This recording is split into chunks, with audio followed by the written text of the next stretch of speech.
રાજ્યના મુખ્યમંત્રી ભૂપેન્દ્રભાઈ પટેલ આજે વડોદરામાં પધારશે। એસએસજી હોસ્પિટલ ખાતે લઘુ ઉદ્યોગ ભારતી ક્ષેત્રીય સંમેલન પૂર્વે અટકાયત કરવામાં આવી હતી। મુખ્યમંત્રીના આગમન પૂર્વે આમ આદમી પાર્ટીના કાર્યકર્તાઓની અટકાયત કરી છે। વિશ્વામિત્રી નદીમાં સફાઈ કરી રહ્યા હતા તે દરમિયાન અટકાયત કરવામાં આવી છે, જેમાં 10 જેટલા કાર્યકરની અટકાયત કરી હોવાની જણાય છે।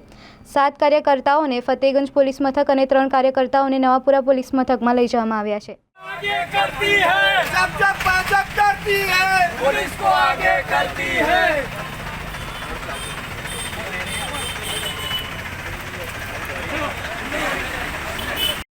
पुलिस को आगे करती है जब भाजप करती है पुलिस को आगे करती है जब भाजप करती है पुलिस को आगे करती है।